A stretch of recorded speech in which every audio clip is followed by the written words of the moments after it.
Hello, everybody. Can you hear me okay? Give me a thumbs up if you can hear me. Yeah? Awesome. Hello, Kristen. Hello, Aaron. You're not Antonio, you're Tina. Hello, Miss Palos. Hello, Jackie. Hello, Kaio, Christina, Abigail, Danny, Sumter TKD, Vanessa. Got a few more people coming in, and we're going to dive right in. This is like one of my favorite topics to train on. So I'm really, really pumped and excited that we got a ton of people on today. All right. Hello, Eric. Thank you for joining. Hello, Mark. Hello, Nick Rollins from Zenith Martial Arts. All right, guys, definitely want to grab a pen and paper, or if you're like me, I like using an iPad for notes, or a Word document. Turn your notifications off. X out of Facebook. I know some of you are on Facebook right now. Go ahead, exit out. And I'm really pumped that you guys are here with me. So let's go ahead and do it. I don't like wasting time. And, this will probably be about a 45 to 50-minute training. Potentially at the end, there should be a few minutes that I can answer any questions. If you guys have any questions, feel free to drop them in the chat box. I've got our digital marketing director, Christina, here on. She's going to be moderating, so she'll make sure that all of your questions get answered. Hello, Mr. Munding. Okay. All right. If you are pumped, you guys know me. I'm going to make you move those fingers in the chat box. Type pumped for me, please. I get like this little boost every time I see something going in the chat. So if you've ever been to one of my trainings, it's super engaging, and I appreciate when you guys get in that chat box. Okay, let's go ahead and do it. I'm curious.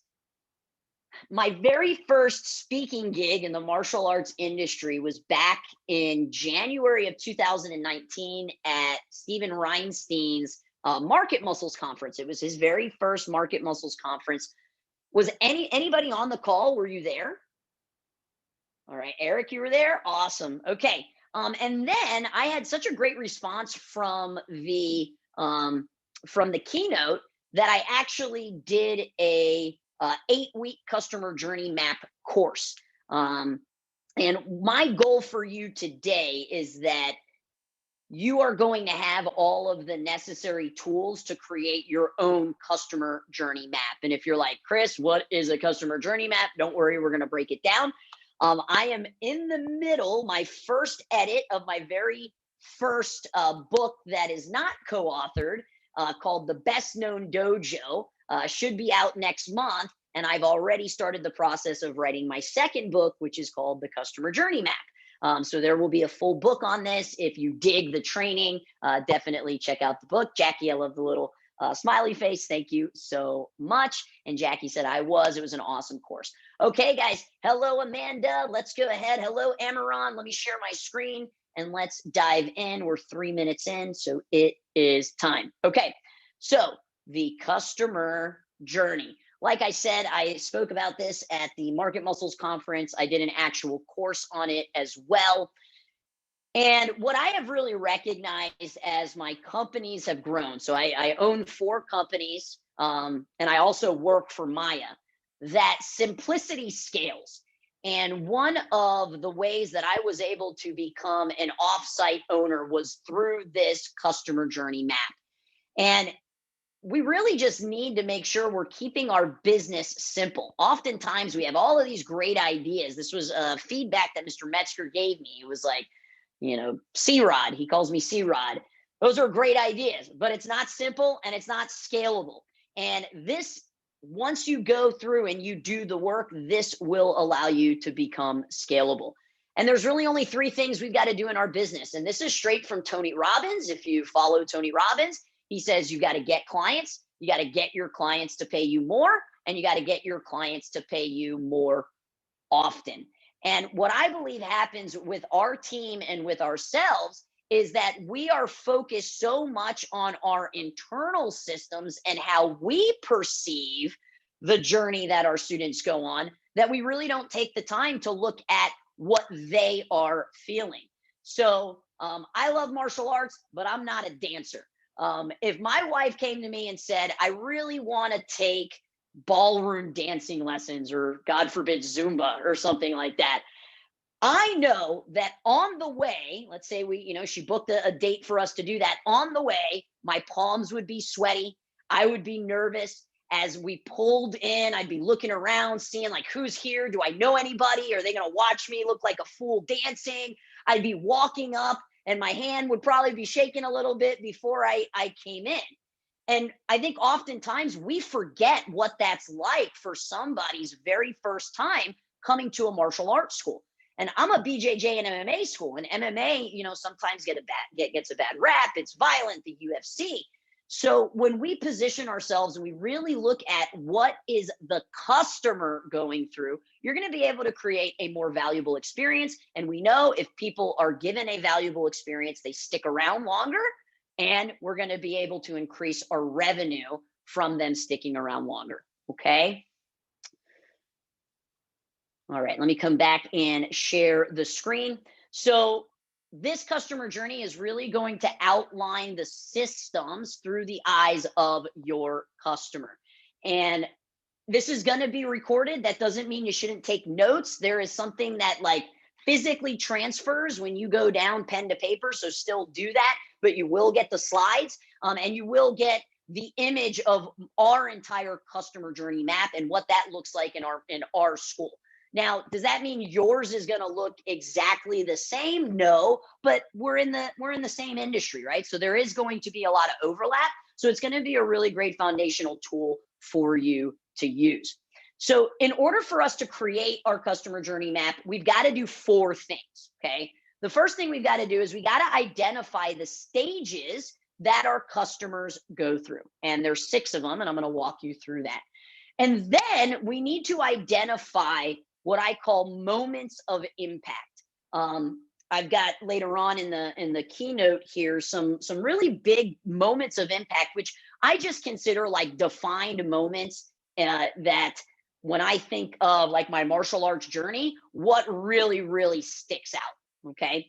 Then we're going to identify when they are in each individual stage, what are they feeling, right? If somebody is, found out about your school because they drove by and now they're considering your school, what are the things that they are thinking in the back of their mind before they pull the trigger and book an appointment and actually come in? And then we're going to identify the responsible departments. So who on our team is responsible for each one of these stages and the user experience. And this is really going to allow us to put our customer at the forefront. So there are 6 stages in our martial arts school. All right. The first one is awareness. You cannot sign up a new student if they are not aware of your business. So that is stage number 1. We have got to get our community aware of our martial arts school.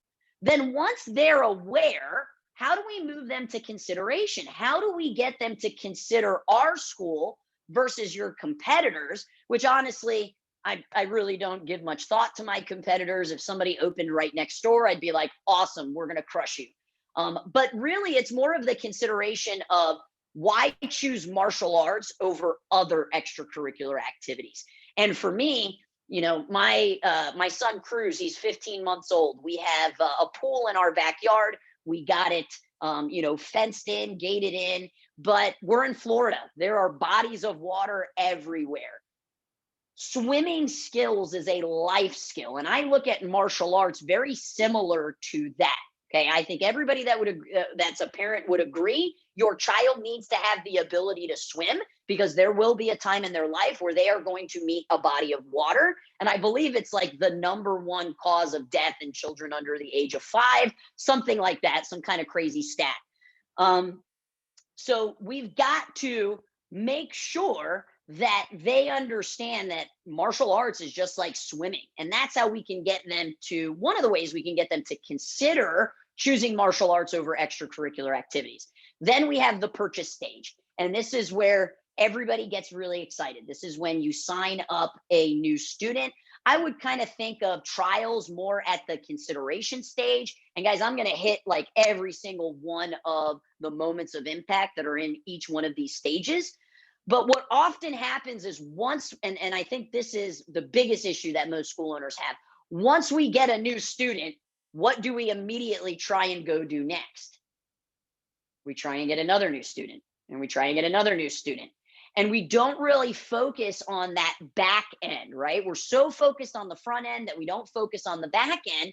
And that would be the onboarding, right? What is it like when somebody signs up in your school in, let's say, the first 90 days? Okay, what does that look like? You know, is there anything special that you do to onboard your students? Or is it a, here's your new student welcome packet, thanks for joining, and now you're looking at the next student and the next student and the next student? Okay. And then retention. All right. It seems to be the industry average. And I don't know about you, but I really don't want to be average in anything in my life. Seems to be at about a 5% attrition rate. So the average martial arts school owner loses about 5% of their student body every single month. The retention stage is what's going to help you to lower that attrition rate. Okay. And ideally trying to get that as low as possible. And then finally, advocacy. You know, I think this is the one area that we've kind of struggled in as a jiu-jitsu school. If you're not familiar with Brazilian jiu-jitsu, you cannot earn a black belt until the age of 18. And if you look at most martial arts schools, at least like coming up in the 90s and the early 2000s, a lot of schools have like, we are a black belt school. Well, unfortunately, that's not something that we can provide to a child just because the way jiu-jitsu is. So out of all of the stages, advocacy has kind of been one of the most difficult for us. One, jiu-jitsu is just really, really tough in general. And two, you know, we're being kind of compared and contrasted to a martial arts school where children can earn black belts. So out of all of our stages, what we've found is advocacy is the hardest one for us. And when you go through this, what this training today, you're gonna, there's gonna be certain stages that are gonna stick out where you are crushing it, and that's not an issue. And then there's gonna be other stages where you're not crushing it, and that's really where the focus needs to be. All right. So those are the 6 stages. Awareness. How do we make this person aware of our business? Consideration. What are we going to do to maintain their attention and receive their consideration over us versus our competitors and other extracurricular activities? Purchase. How are we going to get the sale?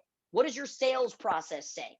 I would say almost every school owner that I talk to that's interested in Grow Pro, my marketing agency, says, Chris, all you got to do is get them in my school. If you get them in my school, I will convert them. I mean, I feel like every school owner thinks that way. If that is true, that means you have a really, really solid sales process, which is part of the purchase stage. Next is onboarding. How do we transition them from a new client to a long-term client? Then we have retention. How do we keep the business once the newness runs out, right? Typically, kids are most excited when they get that first, when they're just getting started, they get their uniform, like feels like some armor that they're putting on. They get their white belt. And then that first testing cycle, right? When they're getting their next belt, those are highlighted time periods in a student's journey. And then, black belt club, upgrade programs, things like that. And then finally, how do we get our customer to become a brand ambassador of our school? Okay. So once we've identified the stages, and guys, I mean, you could probably break down some of these a little bit more, but we're trying to keep it as simple as possible. So these are the stages that are part of the customer journey in our martial arts school, okay? Then we have to identify the moments of impact. So what are we implementing? What systems are we putting in place to help our clients move from awareness to consideration to purchase to onboarding to retention and advocacy? And these are some of the moments of impact that, really shaped my martial arts journey. So the very first stripe I ever got. So this is back in April of 1993. This was my Taekwondo instructor, Mr. Ryan Cook. That's me right there. Everybody's crowded around, earning my stripe, right? Like that is a moment I will never forget. And it's helpful that my mother documented it. My mom was like crazy with the pictures. The next was my very first graduation, May 1993, when I earned my yellow belt. So it was white belt and then yellow belt. My very first tournament, June 1993, I took first place. We weren't sparring or anything like that. It was just combination work, but that is another example of a moment of impact. So I ask you, how often are you hosting in-house tournaments, right? Because in-house tournaments are a great way for us to, continue to get our clients to pay us more, as well as provide them with valuable experiences.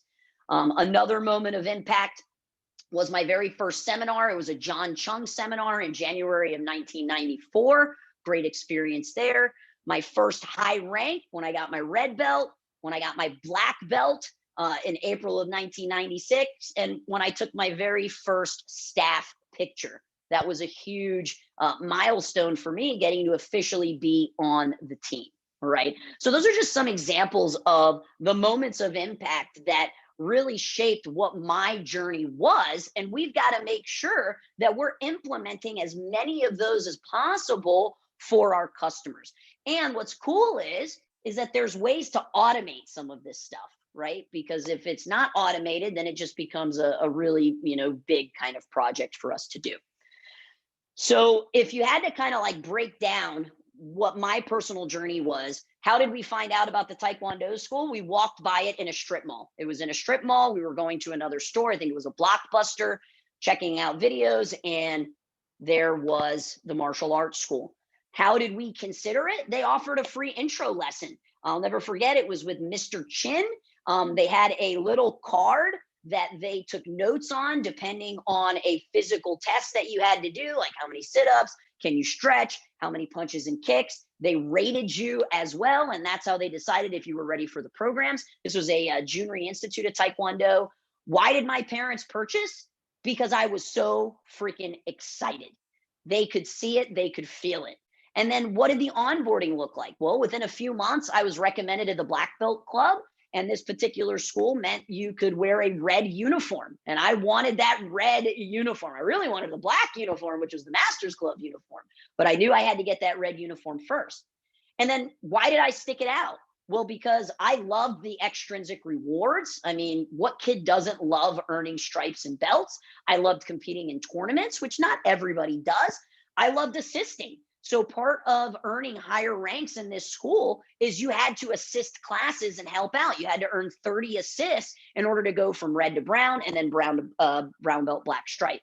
And I really made some of my best friends in my childhood there. How was I able to build on those relationships? It's not like we were allowed to sit and talk during, class time. It's because they did extracurricular activities. They had the Karate Kid camp out, which was a sleepover, which was actually the very first time I ever played Truth or Dare, which the instructors were not watching us very well. But they provided events where we could develop those relationships. We did a canoe trip. They did parent night outs. And I really, really felt special there. And how I became an advocate was through assisting and then becoming an instructor. Okay. So that is kind of my personal journey laid out. And I'd love for you to kind of marinate. Like, what was it for you when you first found your martial arts school? How did you find out about it? This particular school, I mean, back then there was not Facebook advertising. There wasn't Google ads. This is back in 1993, right? This is when the yellow pages was, still a form of marketing. But this particular school had great location. They were on one of the major roads in Tampa, and that's how we were able to find out. So I'd love for you to just kind of marinate. And, what's cool about it, it's kind of like a trip down memory lane. And really kind of break down what was your personal journey. And that's going to help you be able to develop the journey for your students. Okay. If everything is making sense so far, can you guys drop a 1 in the chat? Does everybody understand the 6 stages and kind of the examples of what a moment of impact is? All right. Awesome. I see the ones coming in. Cool. All right. So let's go ahead and now break down identifying user experience, okay? And this is just unfortunately something that doesn't happen very often in regards to conversations that happens with our team, and they should. So at each one of these stages, the experience that our customers go through is going to change. Their objectives change, the questions that they have change, the touch points of communication change, our emotions change at each one of these stages. And we also have weaknesses in our company at each one of these stages. And everybody also has influences, right? So who is influencing the decision of the customer? And when you highlight this, it's truly going to let you know what your customers are feeling. And why is this so important? Because when I became an offsite owner, my number, and I know that might not be everybody's goal, but I had other companies that I wanted to build. So that required me to really build a team that could handle and run the business. But my number one concern, without me being there every day, was, is my team going to have empathy? Because I know as the school owner, I have empathy for every single one of our clients. Okay. And before we had systems and processes, that got us in a lot of trouble. But I wanted to make sure, will my team have the same level of empathy for our clients? And the only way they were going to be able to understand that was if they knew what the customer was going through, right? Our team knows at the purchasing stage that they need to book an appointment. They need to have the appointment show up. They've got to do a tour. They've got to do the intro lesson. After the intro lesson, they bring them in the office for the ABCD pricing structure, right? Those are all of our systems through our eyes. But are we understanding what the person is going through when we're doing those confirmation calls, when they're coming in for the tour, when we do the intro lesson? And that's why this is a really, really great exercise for you to really ask yourself, what are they going through at each one of these stages? Okay. So this says tasks, but it should be objectives. So objectives, what is the customer trying to achieve at this stage? Questions, what does the user want to know at this stage, right? If they're considering our school, what do they want to know? Or if they're a brand new student and they just got their uniform, what questions are they still going to have? Touch points. How does the user interface with the academy at this point? Is it in person? Is it via email, via text message, via phone call? Is it via print marketing? What are the touch points? And then the emotions. What is the user feeling at this stage in the process? You know, like I said, if my wife asked me to go ballroom dancing, I would be really, really nervous on the way in. Weaknesses. How does the company let the user down at this stage? And this can be tough to do because you got to critique yourself. That's the only way that we're going to get better, is by asking hard questions. And then influences. Who or what is helping to shape the user's decision-making process at this stage, right? Oftentimes I hear school owners say, it's not the student that quits, it's the parent that quits, right? So who is influencing the decisions at each one of those stages, right? If mom comes in to do the tour and the intro, what is she going to tell you? Because dad's not there. She's going to tell you that she's got to talk to her husband, right? He's going to have influence over the decision that she makes. And that's important to outline for your team, okay? All right, next up. And finally, we have identifying the responsible department. So who is responsible for each stage, okay? So in the awareness stage, who would be responsible for making your community aware of your school? Well, to me, that's going to be your marketing department, okay? Like, the marketing department is in charge, and maybe you don't have somebody specifically in that marketing seat. I know as a school owner, when I was first getting started, I was every single one of these departments, right? Maybe your program director maybe takes more of that marketing role, or maybe you as the school owner does that. And then the next stage is consideration. So who's responsible for consideration? Well, that's going to be our marketing team, right? Google reviews, great example of how to get people to consider you. Who's responsible to get Google reviews in your school? Okay, your sales team, is also responsible at the consideration stage, because they're the ones that are going to be doing the follow-up phone calls and text messages and voicemails and emails, and your customer service. Now, these are more departments. I'm sure you have specific names for each one of these, right? You might have a general manager, you might have a program director, you might have a front desk associate, first impression specialist. And in some cases, maybe your instructor wears multiple hats and they're helping with that as well. Okay. The purchasing department is sales, or excuse me, the purchasing stage is your sales team and your customer service team. And then onboarding, really, the experience that they're having is going to relay heavy on your instructors. Same thing with retention. Your instructors are going to play a huge role on whether or not those kids are staying. Why? Because if those kids aren't having fun, I mean, think about, why do people quit anything? Even us as adults, why do we quit? Because it's no longer fun. And then finally, the advocacy stage. And that, again, how do we make brand aware, brand ambassadors in our school? That's going to be your customer service team and your instructors. And I think you could argue that every single person on your team is going to have some responsibility in each one of these stages, right? If the instructor teaches a really terrible introductory lesson, is that going to affect the purchase stage? Sure. Okay. But there should be somebody that is held accountable at each one of these stages. Okay. So now what I want to do is, now that we've identified the stage, we've talked about what moments of impact are. We've talked about the questions we need to ask ourselves in regards to the user experience. And then we broke down who's responsible. I want to give you some real life examples of what that customer journey would look like. And we're just going to focus on the first stage, which is the awareness stage. Okay. So this first stage right here, the awareness stage. And I think giving these examples is really going to help you create your own customer journey map. And we just don't have enough time to go through every single one of the stages. And awareness is, if I got to be honest, it's my favorite stage, because this is really where marketing takes place. Okay.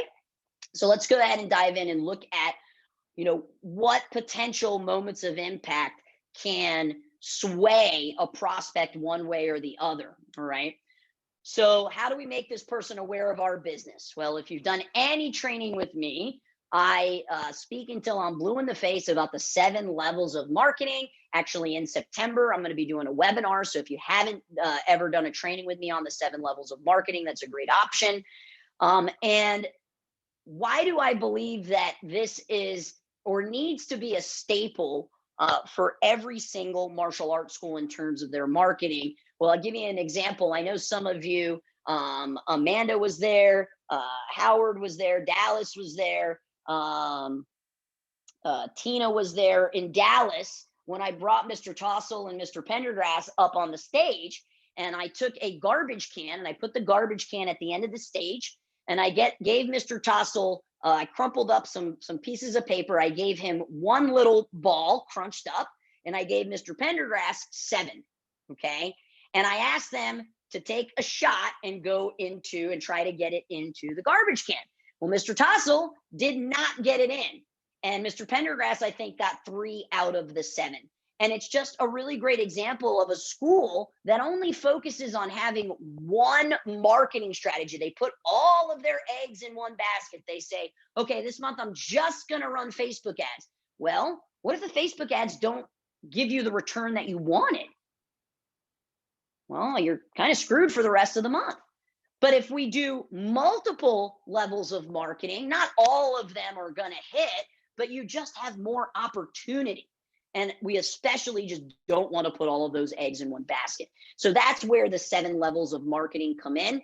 And this really needs to be a part of the awareness stage, right? Are you doing organic social media posts? Why is that important? Because let's say you post a picture of your students in class, you tag a bunch of their parents. Now their parents share that on Facebook or on Instagram.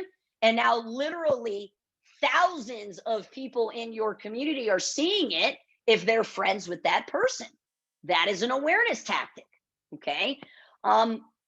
Doing pay-per-click online ads, right? That's my personal favorite one. But if you look at our marketing strategy at my school, that's not all we're doing. We're not just doing Google and YouTube ads and Facebook and Instagram ads.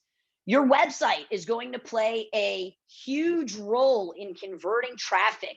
You guys, most of you probably know I'm a huge fan of Market Muscles, Steven Reinstein. My suggestion is if your website is not producing leads from the organic traffic, meaning people that just search for martial arts in your city, you need to have a website that works for you. Okay. And I think where the misconception happens on websites is people think that the website itself is going to drive a ton of traffic. You got to do work on the back end, like writing blogs and organic social media and ads and referral programs, and all of those things direct people to the website. And then will the website convert it into a lead? That's what I care the most about. Is the website going to get me name, email, and phone number? And then after that, will it sell a paid trial or a free trial? Right? Print marketing is not dead. I can tell you every single time when we have, major marketing time periods in our industry, going into summer, coming out of summer, going into the new year, we do bandit signs, which are the little road signs. We do rat cards in local businesses. And it's just another touch point to get people aware of our school. Now, what I want to note here is that you don't have to do all 7 every single month. That is going to be really overwhelming. Okay, you start with 1 and you get 1 locked in. And then once you got 1 down, then you can go to 2, and then you can go to 3, and so on and so forth. Okay, email and SMS marketing. This can also kind of be put in the consideration stage as well. So some of these overlap. Word of mouth. I know schools that typically, if a school has been pretty successful before they come to us and I ask them, what is your number 1 marketing strategy? Usually referral marketing is what most school owners say. And I would rather have a referral lead than any other lead out there. I mean, a referral lead is the absolute best type of lead that you can have. All right. And then face to face, right? Going to festivals and open houses and meet the teacher and setting up those booths.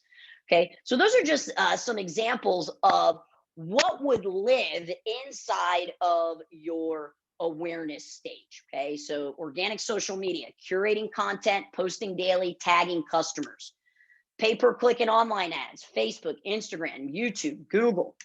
Your website, is it lead generating? Does it help you sell trials? Does it help you build the know, like, and trust factor, right? If your website has just a ton of stock images, how does that really, 1, represent your brand, and 2, represent authenticity? Okay, with so many people being online and so many fake influencers, I mean, anybody can really say anything online and get away with it. So how does your website build that brand awareness? Are you blogging? And will it ultimately help move the customer towards the next stage? Okay. Print ads. Okay. So a bunch of different ideas here, from rat cards, lead boxes, flyers, posters, snipe signs, sponsorships with other businesses, your business cards. I know, like, Chris, a business card, doesn't that seem a little antiquated? Anybody ever been to a Chamber of Commerce meeting? Those things go out, like they're super, super hot. If you don't have a business card, and you shouldn't even show up. All right. Flags. Do you have flags outside of your school? Window clings, right? If you're in an area where maybe a retail shopping mart, window clings are a great way to attract people's eyes to your school. Can you put banners out if you don't have any signage? Door hangers at local apartments, coupon books, right? Guys, we could go on, and I'm not saying you need to implement every single one of these. I'm telling you, pick one. Pick one, get that down, and then you can move on to the next one, okay? Email. Email marketing is a really, really big just topic in general. I get asked all the time from my consulting clients, Chris, can you, send me the July 4th emails that you sent out, or, send me the National Son and Daughter Day emails that you're sending out, which, by the way, there is National Son and Daughters Day next month, just in case you don't have anything that you can reach out. But your emails really should be educating, engaging, entertaining, and empowering. We call those the 4 E's, okay? Word of mouth, this is where your referrals and your referral system comes into play. And there's a difference between having a referral system, which is something you just do all the time. So in our school, if you refer somebody and they sign up, we have a prize wheel. Go over to the prize wheel. It's on the mat. It's like literally drilled into the wall on the mat space. They spin it. They have an opportunity to win cash, Amazon gift cards, things like that.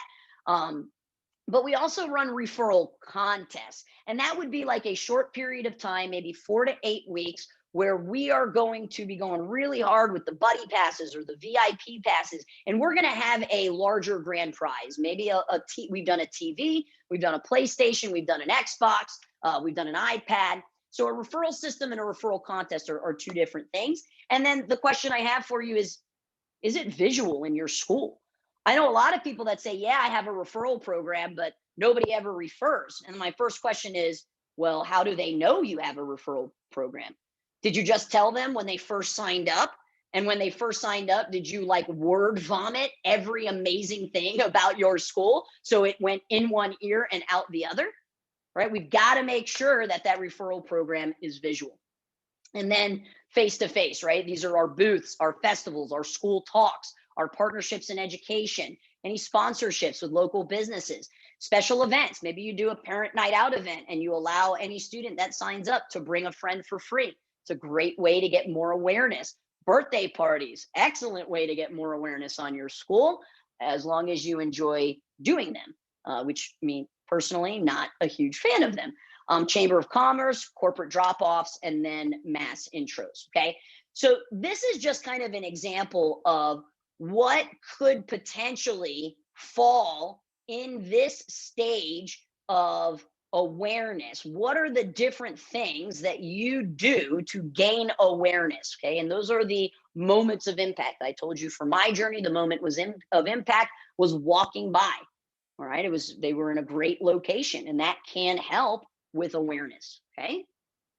So once we have broken down all of the systems that we're going to put in place at that awareness stage, now we need to identify the user experience. And you're going to do this for consideration. You're going to do this for purchasing. You're going to do it for onboarding. So, just to kind of maybe give you another example of what that would look like is we'll go into the onboarding, because I feel like this is something we're really, really strong at.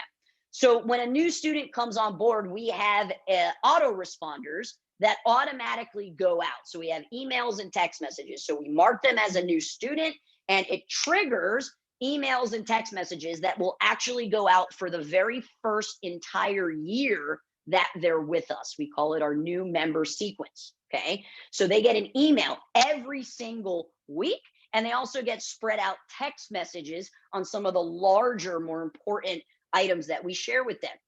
Okay, so they get that initial onboarding email, which has a video that welcomes them to our school, explains some of the basics of what to expect now that they're a new student. And guess what? It's automated. It's not like we're sitting here typing out this email. All right, it's an automation that we created inside of our CRM. And it took me about a day to create those. But you know what I did? Is I just took every single one of these moments of impact, and I looked at when in their journey are they going to experience this. So in our school, our kids stripe test at the end of every month. So if a child is a new student and they've been there for 4 weeks, within 4 weeks, they would have done a stripe test. So the 4th email that we send out is about our stripe testing process. In about 5 months, they're going to get an opportunity to earn a new belt. So 5 months in, there's an email about how they earn new belts, and so on and so forth. Okay, so we basically outlined all of these different moments of impact, and we created a new member autoresponder sequence that is just a touch point. So every week they're getting a new email reminding them of the valuable experiences that we offer in our school. Okay, they also get their uniform. We have a new student package, so it includes a little branded sling bag, t-shirt, uniform, belt, mouthpiece, and a really nice full color new student orientation packet. Okay, we also give them swag. They get a Gracie Pack tattoo. they get a little Gracie Pack wristband. We do a life skill program called the Code of 26. So they get our Code of 26 printed out and laminated so they can put that in their bedroom. We also make sure we do a one-on-one belt tying lesson. And that's really just kind of selfish because how many belts have you tied? Think about that. How many belts have you? I mean, it's got to be like, tens of thousands over the years, right? We also make sure we get them to download our app and we get them in our Facebook group. So they are now a part of our community. And we send a handwritten thank you card to every single one of our new students. So that's just an example of what that first 90 days would look like in regards to onboarding. And I do believe that onboarding is probably one of the biggest weaknesses that most school owners have. And it's just because you get a new student, and then you want another new student, and then you want another new student, okay? All this making sense is what I'm dropping. Are you able to pick it up? Good? Give me a thumbs up then. Give me a smile, guys. Come on. All right. Mr. Munding, there. I caught it. I saw it. Very cool. All right. So now let's break down this user experience, okay? So objectives, tasks, objectives are the same things. What is the customer trying to achieve at this? Oh, I did not spell that right. At the stage of awareness. All right. What do you guys think? And let's make this like interactive because I know I got a voice for radio, but let's get everybody in this. So if a student, or excuse me, if a prospect was just, finding out about your martial arts school, what do you think their objective is? And if you want to unmute, you can unmute, or you can drop it in the chat.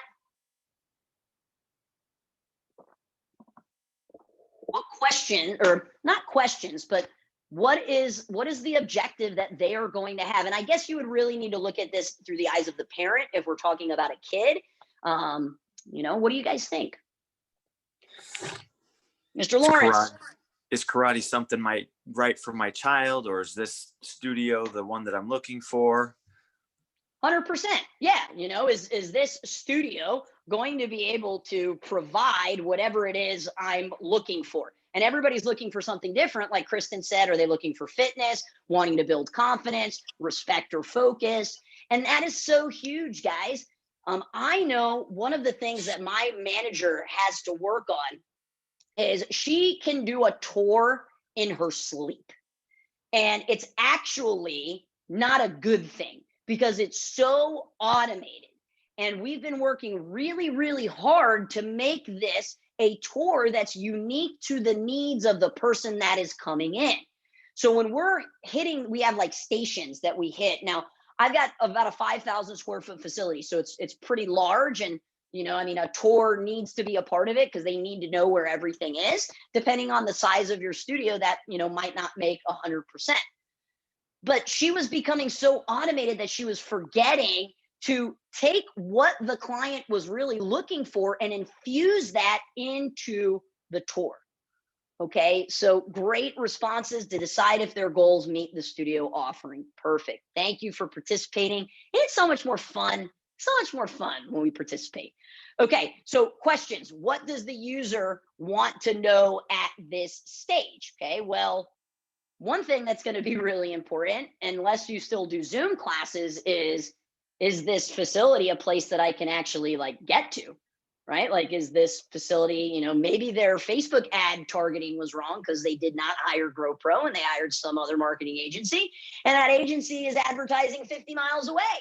Well, not really going to be able to go there, right? So location, that's going to be really important. And I think some of the other things that we said earlier in regards to, can this school help me achieve those goals? But really at this stage, it's really going to be a lot about, the logistics of it, where are we located, and also what services we provide. Some people are dead set because their Uncle Dave did Budokai and he told them that Budokai is the only style they should ever do, right? Some people do feel that way, all right? So is your team prepared to be able to navigate those types of questions that might come in? All right. And I think another one that is pretty common is, what ages do you serve? Right. If I have a 3-year-old, do you offer that? So we are the only jujitsu school in Tampa that offers a 3-year-old program. Um, so anybody else offer a 3-year-old program? We got a lot of skills schools on here. All right. So do you offer a program for my child? All right. So those are the questions that usually pop up. All right. So then the next thing we need to identify is, what are the touch points? Okay. So how does the user interface with the academy at this point? Well, it depends on what moment of impact that they saw, right? If they saw a Facebook ad, how do they interact with that? Well, they can like it, comment on it, they can send a DM, right? But typically, it's going to be kind of one-sided. If they saw a rat card, right, that's going to be one-sided. When we do things like booths, well, then the touch point is going to be on both ends. All right. So does your team know what are the ways that people can even find out about us? And can they list all of those items out? And are they helping you with that? Right. I think that's the biggest question right there. Okay. So next up, we have emotions. So I'm curious to know, I want you guys to participate on this one. What is the user feeling at this stage in the process? So they just found out your school. What emotions are they having? What do you guys think? You can unmute or you can drop them in the chat. What emotions are they having?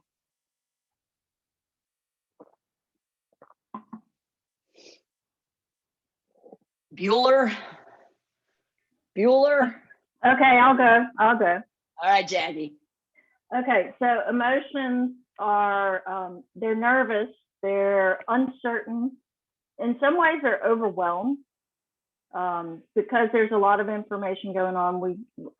I did 3 intros last night, and is this the right fit for my child? So there's the fear of making a bad decision. Yeah, that's great. And, in regards to us making, and I just use the term word vomiting, and I've been there, guys. I mean, yeah. Like we've had to refine our processes to make sure that we're not doing that. To me, I think the word is intrigued. I think that they are really intrigued at this stage, saw excitement, curiosity, fear, nervousness. Mr. McGraw, how do I not look like an idiot if I do this? Yeah, right. Those are some emotions that people might have. And I think for us as martial artists, it's been so long since the first time that we stepped on the mat that we forget that. We forget what they're going through. All right. How many times have you had a parent come in late to their appointment and they're just completely flustered? Right. One tip, guys, to help that, it's part of it. People are late, traffic, whatever. They didn't plan well enough. One thing that we've found to help overcome that is asking them to tell us something really positive about their kid. I didn't recognize the power of that question until I had a son. If you guys want to talk to me, just ask me about Cruz and I'll talk to you about him all day.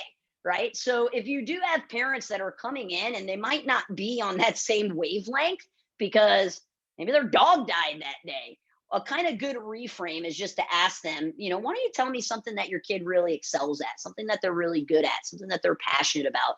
Most parents love talking about their children, and it can help kind of reframe and get that, oh, I'm flustered or because I'm late. Okay. All right. So we've got to understand the emotions that they're going through. And it's not just at the awareness stage. You need to do this at the consideration stage, at the purchase stage, at the onboarding, right? If somebody's being onboarded, maybe they just did a paid in full and they just dropped $2,000, at your school. We want to make sure that they're not having buyer's remorse. Right. And that's why a really strong onboarding system will help overcome that. So you got to do this at every single one of the stages. Okay. And then we've got to ask ourselves, what are our weaknesses? Okay. And this is where you just got to get really honest with yourself. What is your weakness at the awareness stage? Maybe the weakness is, Chris, we're only doing one form of marketing. Okay. Or, we're doing a couple, but we know we can do more. All right. So what is the weakness that you have at each one of the stages. I told you earlier in the advocacy stage, that's where we are really struggling. We're changing our schedule because we've had a huge influx in white belts. And I know that's kind of the trend for a lot of schools in the industry. And I had my program director break down our numbers, and the number of people in our basic program compared to the number of people in our masters was just so tipped in heavy favorance to the basic program. And it was really eye-opening. And I'm not trying to make an excuse, but I do believe the fact that we cannot hand out black belts makes it more difficult to get kids to those higher ranks. But looking at your numbers and where, how many advanced kids you have versus intermediate versus beginner might show you where your weakness is in regards to retention. All right. So you want to ask these questions at every single one of the stages. And then finally, who influences it? So who or what is helping to, let me just share the screen just so you have a visual. Who or what is helping to shape the user's decision-making process at this stage? All right. And having something, guys, like a organizational chart, you'd be surprised how many school owners do not have an organizational chart. I realized a couple of years in when our groundskeeper, which is our fancy word for janitor, doesn't groundskeeper just sound like so much better, right? When our groundskeeper was texting me that we're out of toilet paper. Okay, me as the CEO of the school, should I be spending my time on worrying about we need to go get toilet paper? No.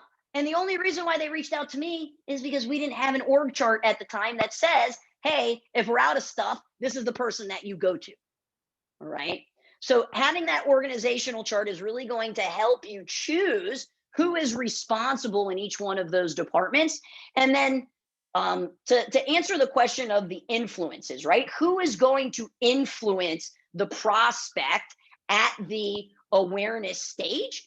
It's going to be themselves. It's going to be the people that they spend the most time with. And it's also going to be the logistics of your school, right? If your school is 50 miles away, there might be an outlier that's willing to travel, but the majority of people just aren't going to be. All right.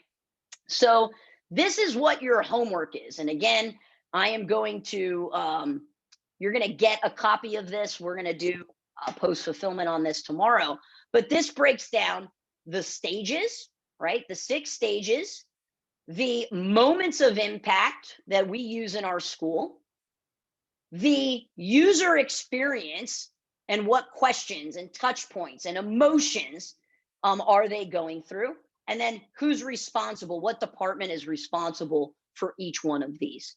And my recommendation is just start with awareness, move on to consideration, purchase, onboarding, retention, advocacy, get that all laid out. And if, like, Chris, what would retention look like? Well, there's, moments of impact here, right? Like we do You Are Awesome cards and happy birthday cards, right? Those are things that get mailed out.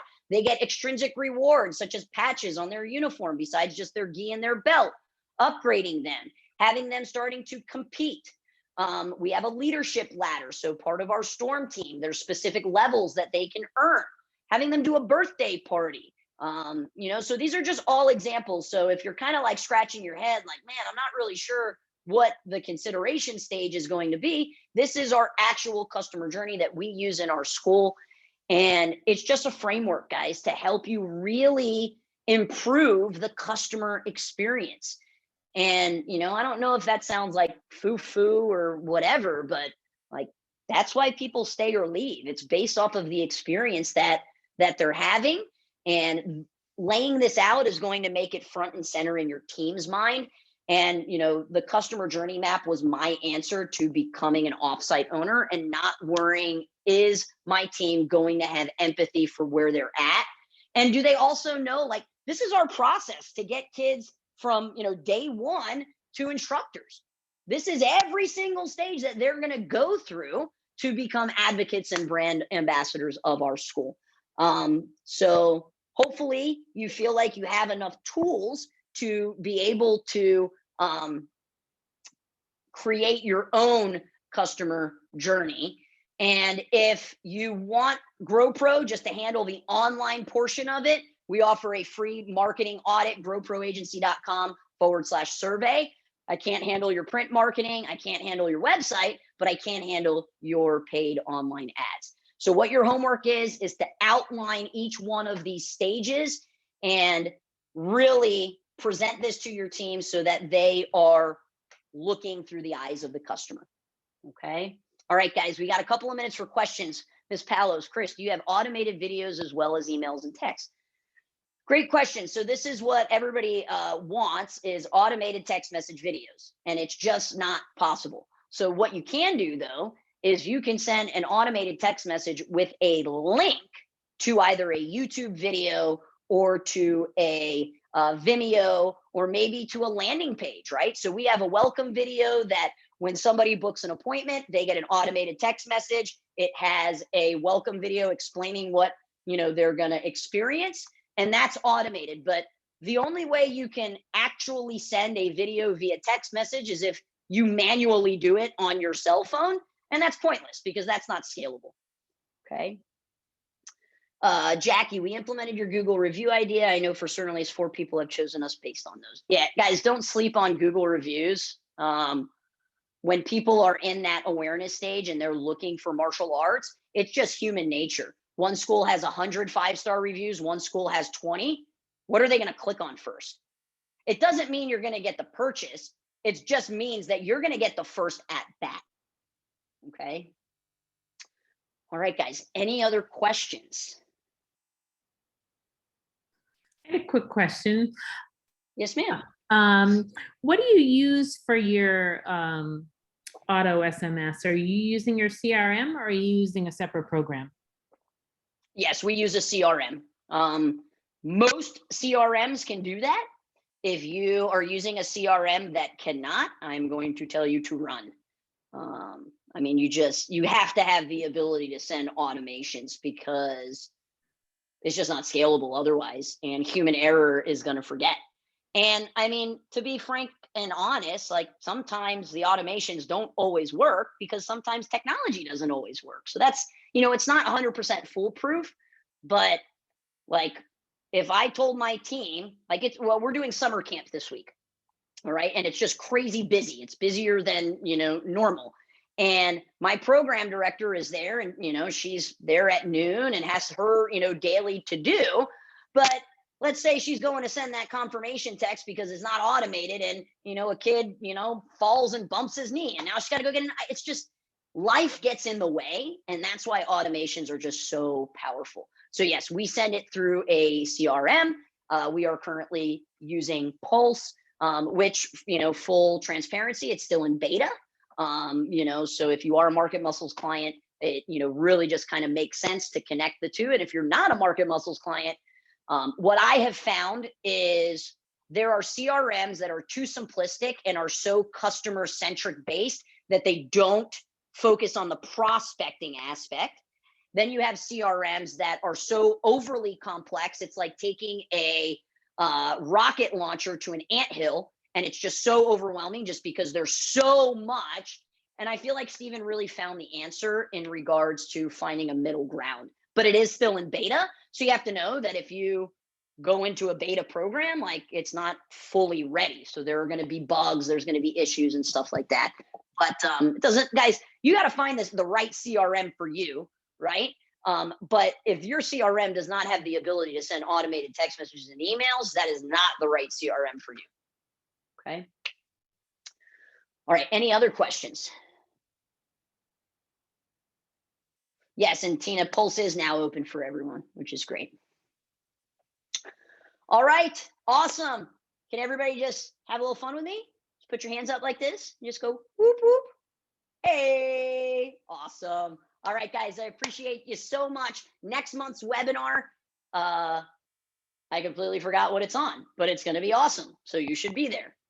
Okay. And you guys will get the recording. We will blast it out tomorrow for you. Okay. All right, guys. Thank you so much. Make it a great day, and I'll talk to you soon. Bye.